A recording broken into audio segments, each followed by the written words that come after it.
Merrilee Saathoff keeps a jar of earplugs at her bedside. They're not for noisy neighbors or dogs barking through the night. They're for the University of Colorado trains that roll within a football field's length of her Park Hill Village home 4 to 8 times an hour nearly around the clock, each train emitting 4 horn blasts as it clears the crossing at Dahlia Street. That's 144 scheduled trains traveling between Denver International Airport and Union Station every day, blaring their horns a total of 576 times, or upward of 17,000 times a month, at a federally mandated minimum volume of 96 decibels. The sound from 100 feet in front of the train equals the noise level of a motorcycle or gas lawnmower heard from just a few feet away. The horns are intrusive, and they affect our quality of life and our ability to have a peaceful living situation, said Saathoff, who works from home in software tech support and often has clients on the phone asking her what the racket is in background.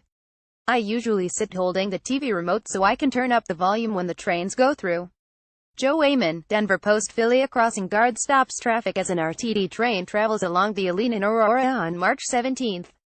RTD has struggled to implement its automated crossing system on the Aline, and similar issues are partly to blame for holding up the opening of the line. R.J. Sangosti, Denver Post file. The University of Colorado Aline train crosses Holly Street along Smith Road on its way to the airport, May 10, 2016. Joe Amon, The Denver Post. A view of the line in Westminster on July 25, 2016.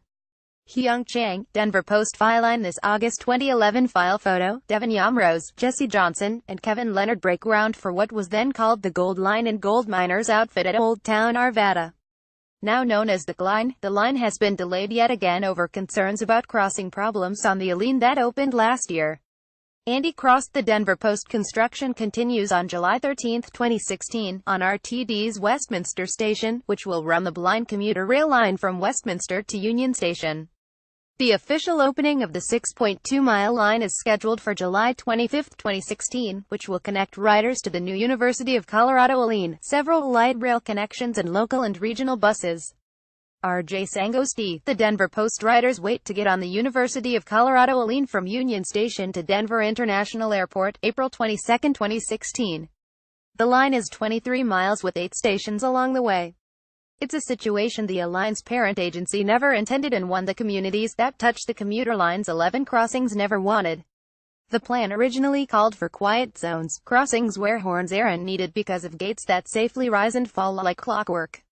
But concerns about technological glitches at the crossings resulted in federal officials mandating the use of human flaggers to monitor the gates at each crossing. That arrangement has kept the horns blowing for over a year, and they aren't going away anytime soon. Some folks along the University of Colorado Aline have been hearing this for the last 18 months. https://cause4ithcaspic.twitter.com 3wit6j, John Aguilar at Above the Fold. October 16, 2017. Since the Regional Transportation District launched the Aline commuter rail service 18 months ago, the trains passing Park Hill Village have sounded their horns more than 300,000 times. It's a frequency that has Saathoff's neighbor David Martin at his wit's end. He has even come up with his own terms for when things really get bad. Daily Double describes the moments when 2 Aline trains cross Dahlia Street at the same time, each emitting the familiar two-long, only short, one-long horn pattern. On the occasion a freight train on parallel tracks makes it to the crossing in concert with 2 passing Aline trains, the resulting cacophony from the triple horn blast is something Martin dubs the trifecta. When all 3 hit, you just have to put your fingers in your ears, he said. Martin has fired off numerous emails to RTD, demanding that it do something to fix the problem. They have always said quiet zone, quiet zone, quiet zone, he said. None of us thought it would still be this way 18 months later. I can't open my windows, it's too much to endure. Quiet zones allow trains to forego sounding their horns at crossings as long as certain safety measures, flashers, sturdy railroad gates, upgraded railroad circuitry and raised medians are in place to protect motorists. It's probably the touchiest subject there is in terms of affecting people's lives, RTD spokesman Nate Curry said. After 18 months of these horns, there's a lot of frustration out there. RTD says the necessary safety measures are in place at the crossings, but it hasn't been able to get approval from regulators to move forward on quiet zones because of ongoing problems with the timing of its crossing arms, which are controlled by a new wireless signaling technology that is still being perfected. While RTD just last week made some progress on resolving the timing issue, the Federal Railroad Administration allowed the transit agency to remove a flagger from a crossing on the line to Westminster and gave it permission to resume full testing of the Asiatune-opened line to Arvada and Wheat Ridge. Train horns won't be silenced anytime soon. The agency must still await approval from the Colorado Public Utilities Commission on both the gate timing challenge and line testing requests. The PUC resoundingly denied at a hearing at the end of September but said it would look at again in the coming weeks. While the FRA last month granted RTD a 5-year waiver to run the alignment line with flaggers in place until the transit agency proves its crossing gates are absolutely safe, it won't bend on its 2005 train horn rule in the meantime. The routes are pre-engineered for quiet zones, FRA spokeswoman Desiree French wrote an email.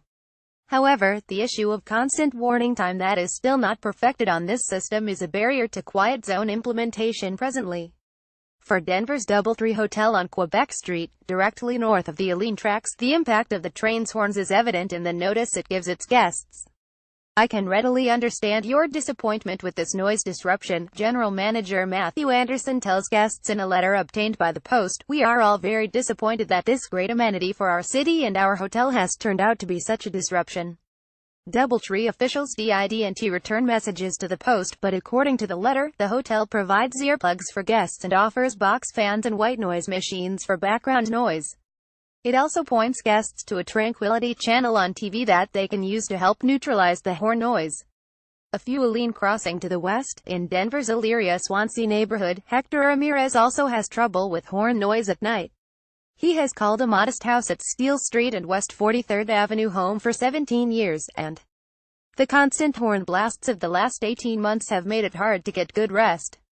It's hard to sleep, he said. We have to close the windows.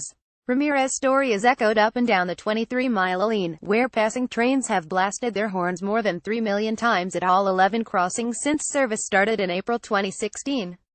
Residents get a respite from the noise for only a couple of hours in the dead of the night, when the train doesn't run.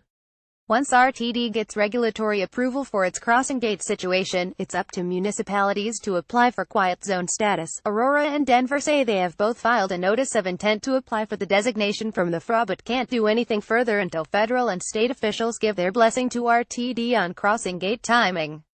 Once the applications are submitted, train horns can be silenced in as little as 3 weeks.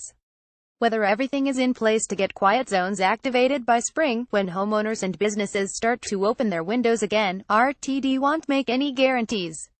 I can hope with them that when spring comes, it's a much quieter landscape for everybody, Curry said.